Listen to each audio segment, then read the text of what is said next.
In this video, we are going to be talking about the 1974 Italian film Conversation Piece, which was directed by Luchino Visconti, and it starred Burt Lancaster, Helmut Berger, Silvana Mangano, and Claudia Marsani.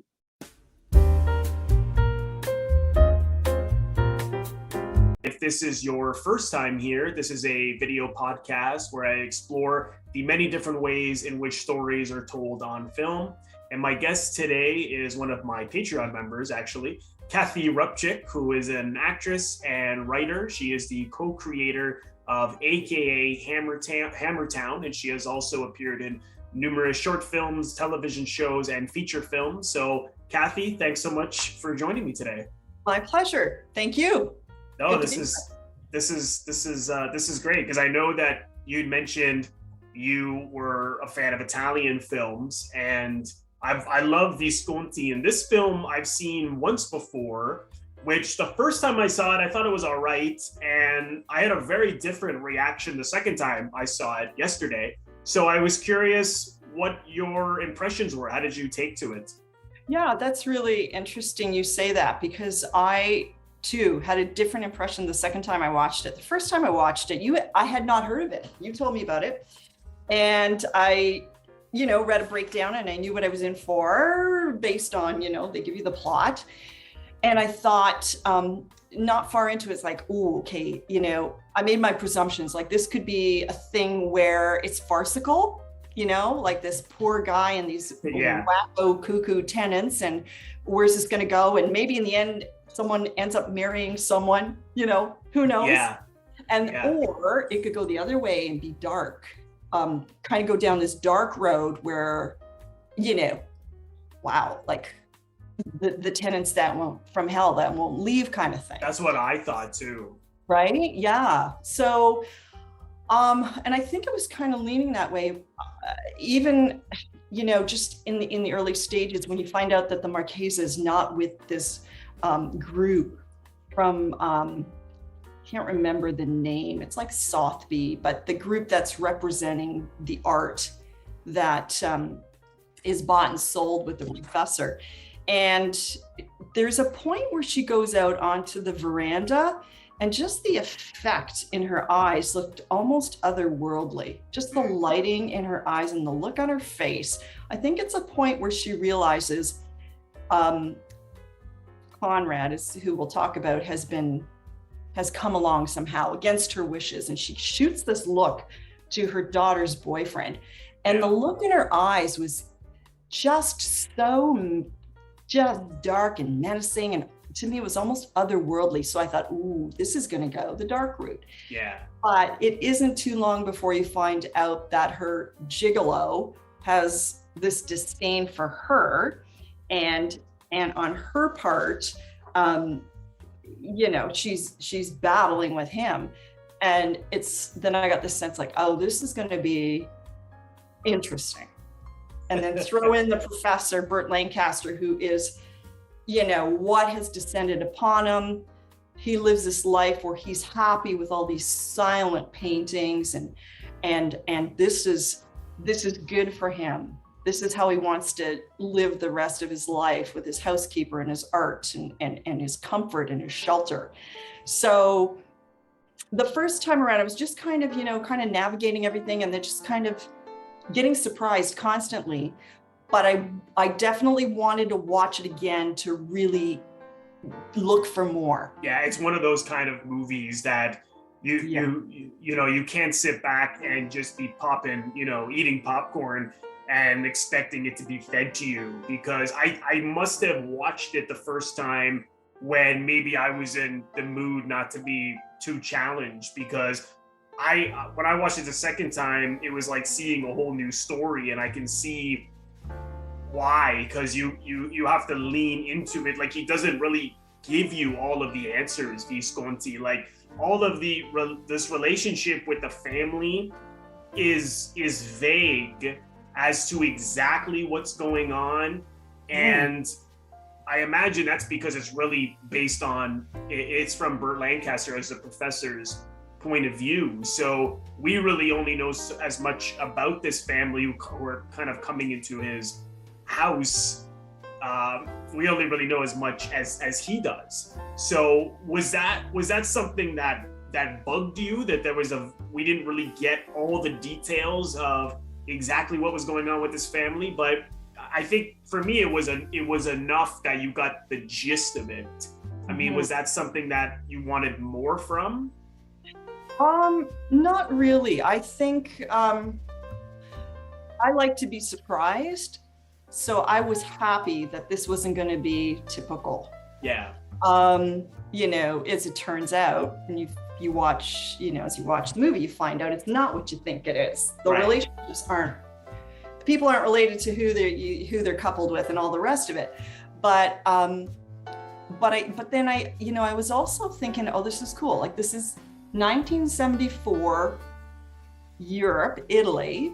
I know it's a shot at the jet set of the time, the nouveau rich, and there's little things that happen right away that, I thought, that's a really good reminder of just kind of the attitude, right? Like the differences, the kind of like the arrogance. Like there's a part where the Marchesa's going up the stairs to see this tenant, this second level that she wants to see. And, she's so intrusive. She just, blusters through. And she's convinced the housekeeper and the professor to show it to her. And she's tromping up there with her daughter. And she's always wearing a long fur coat and just, so cash, but she throws over the full-length mink. And she's tromping up there smoking. And I guess it's not a close-up, but we know she dropped her cigarette on these marble stairs. Yes, yeah. Right? With the professor coming up behind her. And why we know is because he stops to pick it up. But I noticed that. So beautiful how she just, did I do, I guess that isn't it. Oh, that's a thing in that, I guess. I know, no apologies, nothing. It's that attitude that I'll do whatever I want. Right. And she was half there, half not. What was that, sorry? Oh, sorry, she was like half, you could see her stopping herself from things, sort of like just really not getting it, but realizing she should get it, but whatever, Yeah, it's that kind of just entitled behavior. Of course, like she's this very wealthy woman from this far right-wing industrialist. And you really saw that with the daughter as well. I mean, they just, the entitlement, and she was always making phone calls in order to assume that people are going to give her what she wants. If she was hungry, she was expecting the professor to feed her. The loud music when they're in their apartments, no consideration for anyone else. I mean, they were just driving me so insane. And this is classic, Visconti as a guy who was a communist, but comes from royalty, which is an interesting contradiction. I'm not sure if you read about if you knew about his background. Just a very little bit, and that's mind-blowing. Yeah, I mean, he's from the, it's like the royal family in England, right? I mean, obviously they got rid of the monarchy after the war in Italy, but he was from this extremely wealthy counts, like they were a noble family. And you can really see a lot of him in this. You see that political divide. And, Visconti was a communist who was, during the war, was arrested by, the fascists and interrogated. And so that always weighs heavily in his films, this divide between the left and the right. But this is interesting because that, to me, is there. But I think the heart of it really lies in that, as you said, Lancaster is this professor. He wants to live alone. He sort of is away from everything in the world. He's like shut himself off. He's living amongst paintings and art and books. And as he says, he doesn't have to get involved with that emotionally. When you have people in your life, you have to get involved. And even though the irony is that he gets involved with this family the whole movie, and he says he doesn't want to, but then he does. And he's constantly contradicting himself. And I think ultimately it's because we're all crave connection when we don't have it. And he clearly wants that. And it's clearly, even though it's frustrating and driving him insane, and almost disturbing him, some of the things he's seeing with the younger generations. With the kids, of course, we see the generational gap, but it turns into like the family he never had, and all of its complexities and difficulties. And I thought that was really beautiful in a way, but of course, Visconti just turns it into this tragedy in the end, which is classic Visconti. Yeah. Oh, yeah. Was that the heart of it to you? Was that sort of really this existential crisis with this man? I mean, to me, that was the most probably important thing to focus on. I don't know about what you thought. Yeah, I agree. And I think he even brings it up a few times himself, where he reveals to them, he shares with them more or less that they showed him what he was missing. Yes, exactly. And he needs the connectivity, like you say. And here he had been doing this, and despite their debauchery and their rudeness and their vulgarity, he calls it out, but he says, you brought me joy, basically, is what he's saying. You are like family to me, right? And I think there were little cool moments, at least they hit me. Maybe I was just seeing it and looking for it. But when he starts really realizing that, oh, I'm included, like, they're not against me, I'm in with them. As insincere as sincere they may be, I think they were sincere, but I think they're selfish, right? Yeah. So when the daughter demands to be fed, and so they're all gathered around the table, himself included, and of course, Conrad goes, oh, Christ, and he joins them, and then the Marchesa shows up, and so they are like this family around the table, and the housekeeper is serving them and everything else, and so they're having their time. And there's a talk about he goes down that road of explaining how they provided something to him because they wanted him to go on a boat. They're headed on a yacht. Yeah. They don't tell him it's going to be for like a month. When they're talking, I'm thinking, this afternoon, let's just tour around in this yacht. But he declines, and they're like, oh, kind of like, why? And he says, well, he speaks about crows versus eagles. Crows need to flock together. Oh, I love that. Right? But eagles soar alone. Yeah. And then when, they make light of it, and okay, we get you, Professor, no problem. Okay, crows, let's go. And they get up to leave, but we'll be back tonight for dinner to join you. He's invited them. And as they're leaving, Conrad turns and says a quote from the Bible.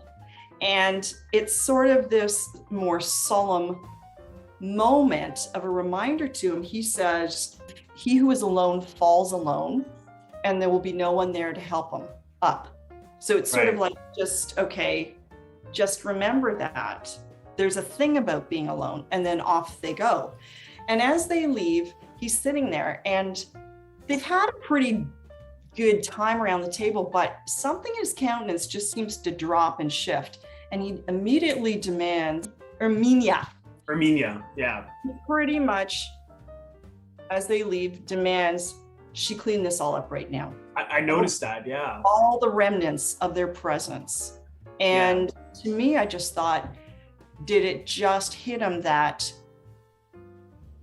they can vaporize, they're gone, just like that. And he's alone again, and he wants no reminder of the fact how alone he is. Maybe he's just becoming so acutely aware of being alone when they're gone, because it's just like this energy is gone out of the room. Yeah. And like, remove it, put me back where I was.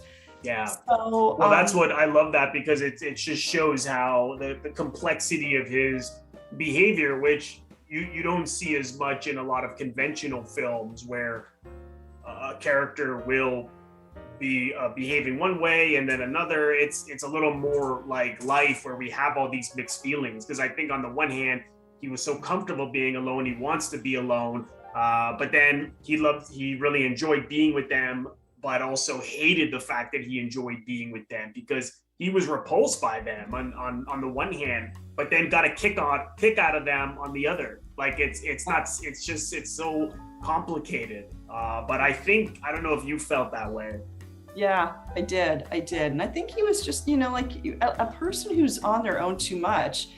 I wouldn't say he was dangerously reclusive. I mean, he's pretty pulled together guy, but comfortable, too comfortable. But I often wonder, like, do they, is everything just so much more acute where they maybe he's just really truly, I forget where I was going to go with this, but maybe he's just really truly realizing how much he's missed out on. Yeah.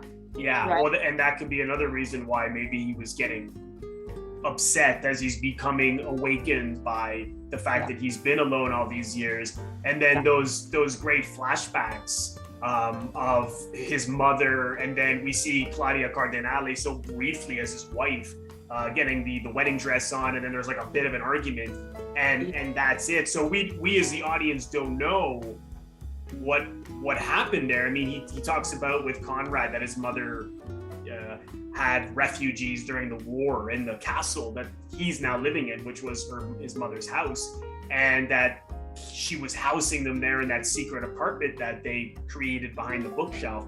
And of course, again, that's Visconti did the same thing during the war. He had political refugees, because he had like a villa from his father in Rome, and he disguised them as butlers, so people just thought that they worked there, but they were like people part of the Communist Party that he was hiding from the fascists. And it's so interesting to know more about Visconti and then to see this film, because I think a lot of him is in every single one of these characters, because at the same time he was someone who really felt for the poor, but his when he was on set, he could be a tyrant, he could be temperamental, he could be demanding.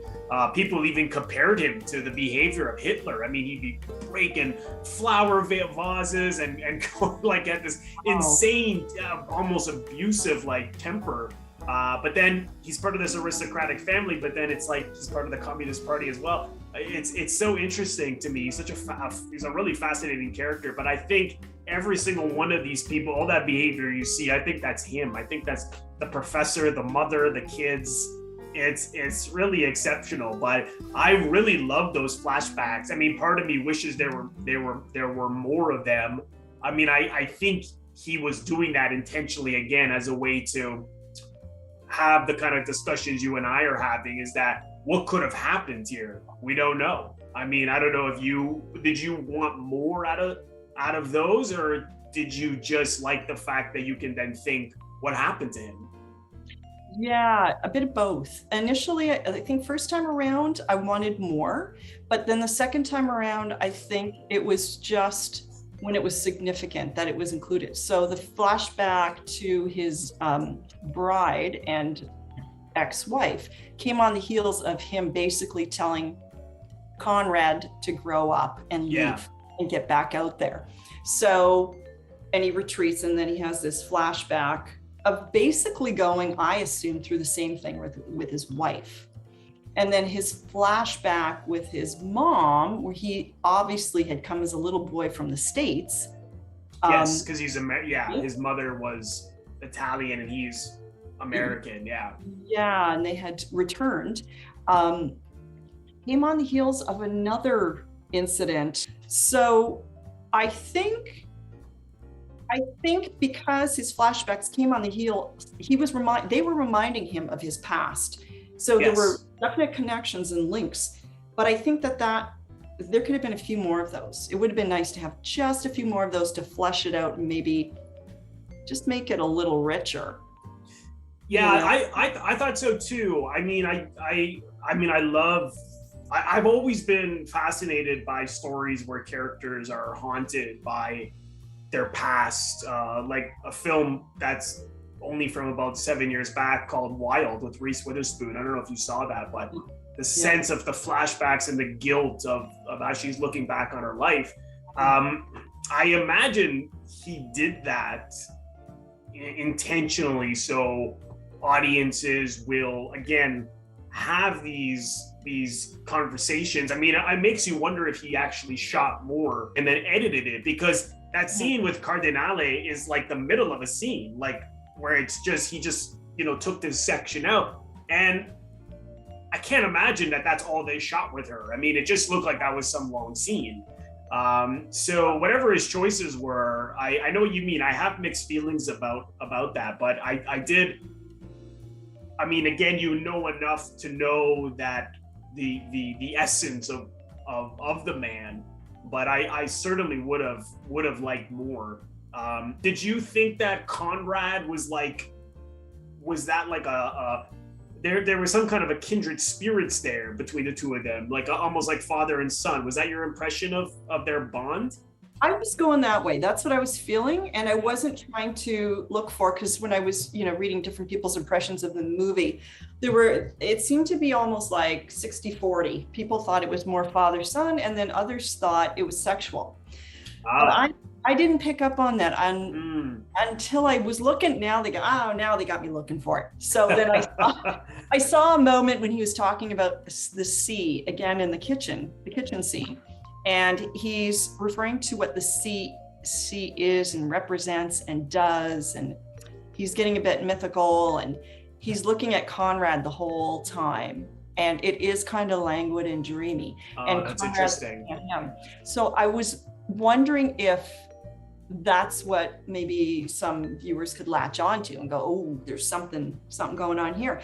But I because I initially felt it was more father-son, and there was so much reference to family, I didn't want to be led to believe just because I'm sticking with this. This is what I see, Yeah, no, that's a good point. It's funny, I never thought of that, but now that you mentioned it, I can see how people could see it that way, because again, I mean, he's intentionally, and I think that's the beauty of it, he's not making it so clear, whereas in a conventional film, they'll give you all the psychology. They will make it so obvious with the music, with the close-ups, and stretching out any kind of sentimentality perhaps, but he's intentionally making these sort of vague relationships, and then we are the viewers are filling in the gaps afterwards, which are the kind of movies I like, the kind of movies that I really like a lot.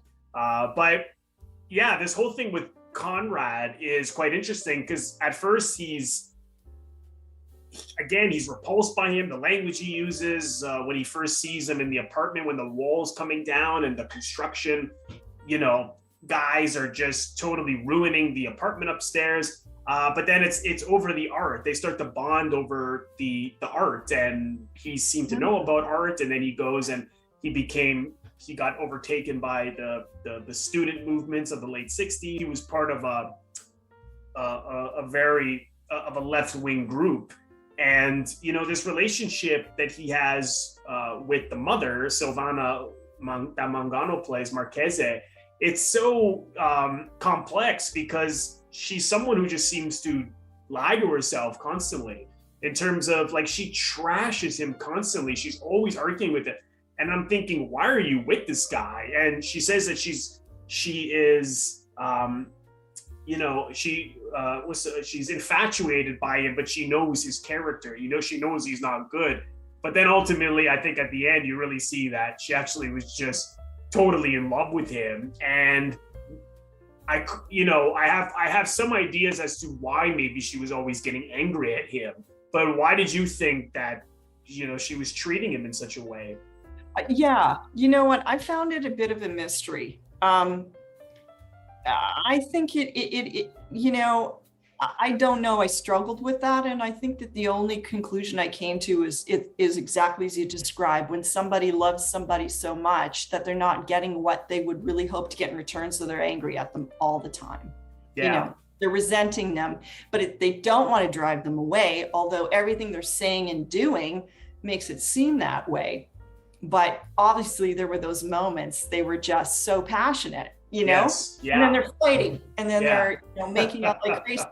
And, I think she wants that. And actually, I kind of wonder if that's what she did get off on. Like, that's the kind of electrical energy she wants from this young guy. Yeah. That there's no way she's going to get from anywhere else. Certainly not her husband.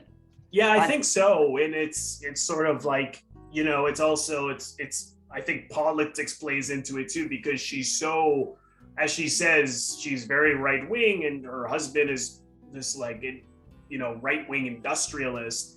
and far right wing, as they put it. And here's this guy who's on the completely other side. So, you see towards the end that argument where, he's basically saying that people treat their dogs better than you're treating me.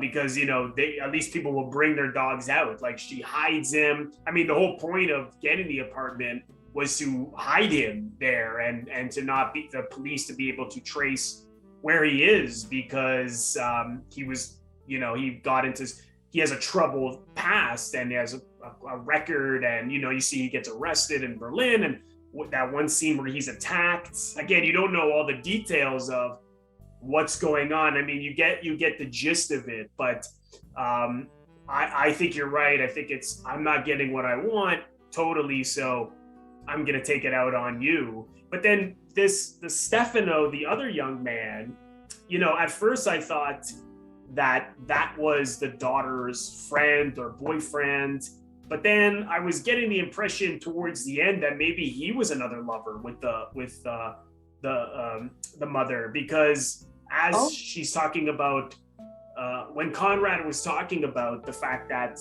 they were he gives a reference to the the lovemaking, and to her, you just want to, something along the lines of be with whoever you want to be with. And then he looked at Stefano, and I thought, is he another part of this gigolo pact? I don't know, because it's not so clear as to, he's not the son, and I'm like, is he the boyfriend? But he was, she's 15 and he was, he's got to be in his 20s. And then there's that threesome too, which I thought, oh my God, let's put this underage girl. And again, that's so, Visconti's always got these very dark, twisted relationships. But I think, again, it's that, giving people intentional false impressions, as you mentioned earlier, of because we do that in life all the time. We see two people maybe kissing and we'll think, oh wow, this couple, but that they might be having an affair, they might be cheating, maybe, who knows, and we never really know. I don't know, what did you think, Stefano? Because you mentioned boyfriend, that you thought that was the daughter's boyfriend. Yeah, you know what, only initially, because the daughter made a reference to, well, we're trying this out, my fiance or someone mentioned that they're engaged, but we're trying it out, and we're going to try it out being in this apartment for a year. Yeah, they weren't serious about it. So that's why I kind of put those two together. And then, that's the beginning. Right. And then towards the end, there's reference to Conrad throws a shot to the Marchesa about accusing her husband of being involved with organized crime. Yeah. And Stefano he kind of links Stefano to that, and Stefano also slightly defends that accusation, I think. So that made me think, oh, well, maybe he is kind of, involved with that side of the family, and he's just kind of, part of the whole thing.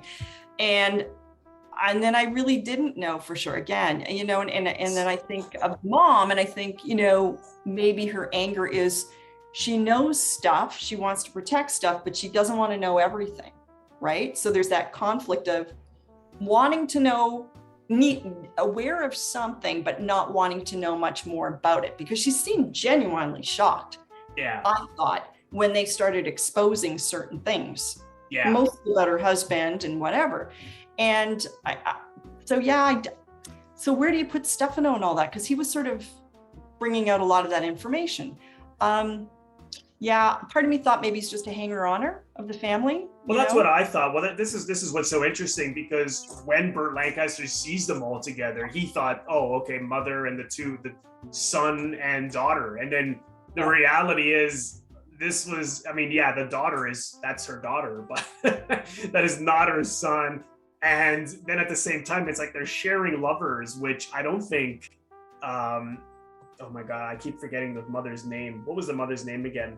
I keep calling her Marchesa. That's Marchese. That's right. Yeah, Marchese Bianca Brumanti. Yeah, Marchese is like, and Burt Lancaster's right in that one scene when he gets really mad at her and says, do you realize that you're leaving your daughter underage with these guys at night, and yet you're in other words, he was making it very clear something sexual is going on with a minor, and yet you're attacking this guy's character, Conrad, to such an extent. So again, I think he really, you see, for anyone watching, I'm sure you see that neither Kathy or I can really nail down these relationships, because he's really intentionally making you realize that you can never truly know what's going on with anyone in life, even though often, we always think, if you look at the way people make opinions of others, they always think they know.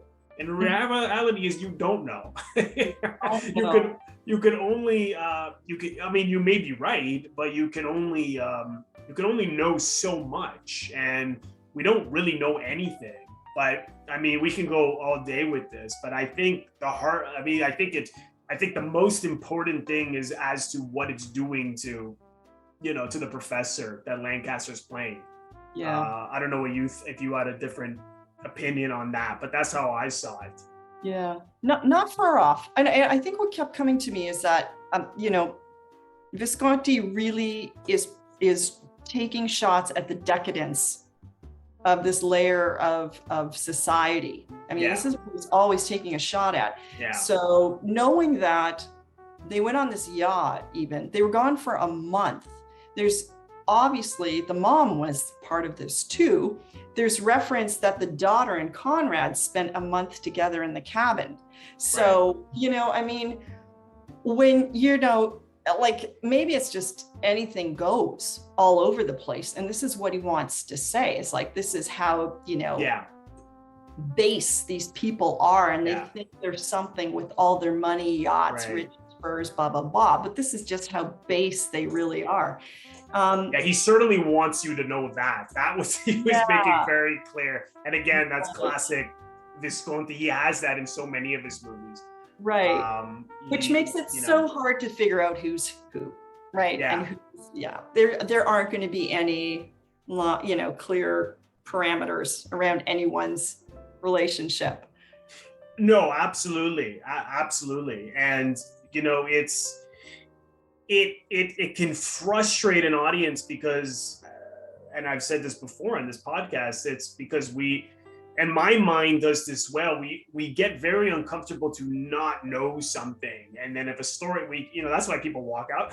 People often walk out on movies because they're getting frustrated by the information or they're perceiving, or it could be that things are, revolting or too violent, graphic, which I can understand.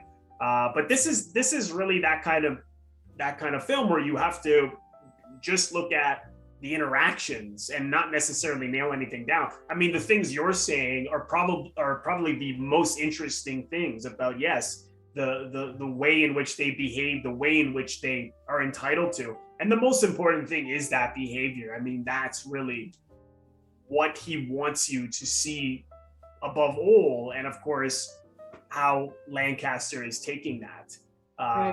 Because even the other thing with the apartment, and Lancaster even asks them, why do you have to stay here? And she gives some excuse, but even though she wants to hide Stefano, she could have hid him anywhere, I imagine. Why it had to be there? Maybe because he lived in this big castle alone and no one would have suspected anything. I imagine maybe she was just so, I don't know. Actually, that's a really good point. That is the one thing I wasn't sure about. What is it about this place? Because he says, you're right, she makes an excuse. Oh, I'm down here a lot of the time and parking is getting hard and would rather be, situated here somewhere. And he makes a point of saying, there are a lot of places here like this. Why here? And that's never really addressed. But obviously they've been scouting. So I don't know. I don't know. They knew something about him. They thought maybe, he's just a good cover for them. I don't know. That's never really. I think, that's the only thing I could think of is, he's in this. Why would anyone suspect that Stefano was there? Because it wasn't an apartment that ever was rented. So, how would it have got out that was being rented in the name of her daughter and Stefano? Right. It couldn't have, which of course is why when he is attacked, obviously someone found out he was there, Stefano, because they broke in and attacked him. but he doesn't want to call the cops, don't get it out into the press, Right. because then, it's an affair with her husband being a right-wing industrialist. I mean, he could have totally got killed easily for that. Which again, in the end, you don't even know how he got killed. Was it a suicide? Was it a murder? Right. You have no, she says it was a suicide. The daughter says it was a murder. But I think ultimately what Visconti is making you focus more on is the way in which Lancaster reacts to that suicide and or murder. Like he's heartbroken. Is he heartbroken because, as you said, he was in the possibility that he was in love with him, or was it because he was a son he never had? I don't know. There is that letter he does leave. I think more towards father-son. There is that letter that, Conrad says, you will never see your son again. And we know he doesn't mean literally, because they had the talk about who's who in this, fantasized family. And he says, I fear we will never see each other again. Your son, Conrad. And that's right. He does say that. Yeah. So yeah. And maybe it's a thing where, again, a person who's lived alone for so long has too much time to think, and they do put a lot on themselves. I don't know, but he obviously, the guilt just slayed him. Yeah, because he didn't, when that fight breaks out, he doesn't defend him. He doesn't back him up. He basically, lets him run off, and just, I think ultimately what Conrad needs is someone to back him up, and he's always either used sexually or he's attacked. I think what he needed was a nurturing relationship. Your father, whether it's a lover who really loves him or a father who really loves him. And Lancaster in that moment chose to neglect him. And I love the footsteps. You hear the footsteps at the end, and as he said when he read in the book, one of his favorite writers, that was death coming, and that book he mentions, and that's what Visconti's basically, I imagine, saying in the end, which was so, it's so tragic and it's cynical. But I mean, I think Visconti was one of the co-writers, and I imagine him being someone he was to this day is known as the best opera. He directed tons of operas and plays, and known as the best opera director, and loving drama, loving operatic tragedies and stuff like that. I imagine he just maybe didn't trust anything more optimistic. That's the only thing I could think of, because the ending is such a it's so sad. I don't know how you took to it. Not the professor. Yeah. not that professor, because he's a great man. Yeah.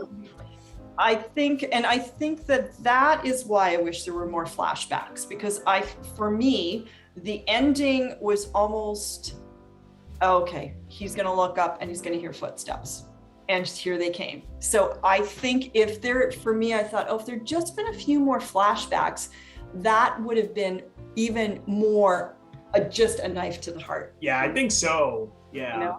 I think so. I think you're right. I would have liked more of those too. I really appreciate that you watched it twice. Did you watch it twice because you felt that you needed to see it again, because maybe you felt it demanded another viewing? Is that why you watched it again? Yeah, yes, there were a couple of reasons. I wanted to be able to talk about it with you intelligently. Yeah. But I really felt it was one of those that there are layers to this that you need to watch it again. Yeah. I just believe it's a film you need to watch again. I agree. Whether you liked it or you didn't, if you watched it the first time and went, no thanks, hated it, I would say watch it again. Watch it again and see if you get it. You don't have to love it, but see if you see a lot of things you didn't see the first time. And it was one of those, I just kept thinking about it and discussing it. I watched it with my husband the first time and we were talking about it. It's like, no, I gotta see this again. What does your husband think? The first time he loved it. He probably. Oh, great. He did, eh? That's great. Yeah, he did. He would probably watch it a second time only because I would push it. But he right off the bat, he just loved it. And yeah. And after the second viewing, is this a film that you would recommend, that you really enjoyed, or are you sort of neutral about it, or did you not like it? I'm curious where your feelings lie in this one. Yeah, I really recommend it, but I kind of really am trying to respect different viewers. I would say I love history, so I'm going to watch this and it's going to really resonate with me. But I think that if people don't, if someone isn't really into maybe doing a little bit of self-educating about the times of film and the political situation they're referring to, then they're going to go, it's just going to go over. It's going to be just glazed. Your eyes are going to be glazed through half of it. And it's like, that's not important stuff, but it is important stuff if you want to understand this.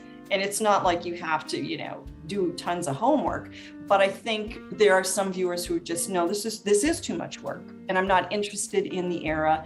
I'm not interested in the symbolism, and I'm not interested in figuring out, why this faction and this alliance and all the rest of it. But I would recommend it to people. And Burt Lancaster, he had to step in as director as well. And I didn't even know that. Yeah, apparently. That's interesting. Yes, because Visconti had just had his extremely paralyzing stroke. Yeah. And they refused to insure the production until Burt Lancaster said that he would step in and promise to direct. So it would be completed. So from what I understand, that he did have to. So just knowing that kind of changed it to going in, watching it. I knew that he had a stroke in 72. This came out in 74, but they may have shot it in 72. Yeah. So that's interesting. He was paralyzed on his left side at the time of this. Oh, wow. I didn't even know that. That's in a wheelchair bound. Yeah. You can just imagine, holy cow. Wow. He must have really wanted to have made it. To work under those, in that kind of a condition. Absolutely. And he made movies because he had something to say. Exactly. He only made a movie if he had something to say. So I'm glad this was made and that he had that opportunity and he had others to make sure it happened. But I think too, just I found it fascinating, little things that Audrey Hepburn was approached to play the role of the mom. Oh, wow. I did not read that. Yeah, she turned it down because she did not want to be associated with such an immoral character. Right. She didn't want to play that character. Yeah. And I think Laurence Olivier was cast or was approached to be the professor, but he wasn't well at the time. So when I knew that watching, I was like, wow, this is just, it's just very interesting. And I know that the daughter and Stefano, her boyfriend, if that's what he was, were to be played by two Americans, but because of some sort of necessity that they be played by Italian actors, the other were brought in. So there must have been a whole lot of moving parts to make sure this happened. Wow. It's funny because I appreciate that you looked that up because I couldn't find too much trivia on the making of this. So wow, that's and he even though he still made, I think, at least one movie after this. So he still worked, he's still and then he passed in 76, so 2 years after this was released. Wow. But yeah, I agree. I think it's a really phenomenal, great film. Anyone who's interested even in Italian films or Visconti in general, you'll want to see it. But aside from that, it's a film I really, really highly recommend. And you can see it for free on Canopy. And you can check it out there. Just before you go, Kathy, I just was curious if you could, for people who may want to watch your series, aka Hammertown, what is it about, generally speaking? Oh yeah, thank you. Well, we actually filmed it in 2018, so a few years ago, but it's been a work in progress because we did shoot a whole season on a micro budget, and we had some life get in the way, but we're finally completing it. We have one more episode to release. So it is based on, it's inspired by true stories of people who lived in the downtown core of Hamilton, Ontario here. And more, their history would be when it was considered Steel Town, but Hamilton's gone through such a great change, and we're more an arts and culture kind of town now. There's a mecca that's been coming for years. So for a long time, there was a saying that art is the new steel in Hamilton. So my film partner and I have we've lived in Hamilton most of our lives and have had different experiences and encounters and relationships with people who have really lived some gritty stories here.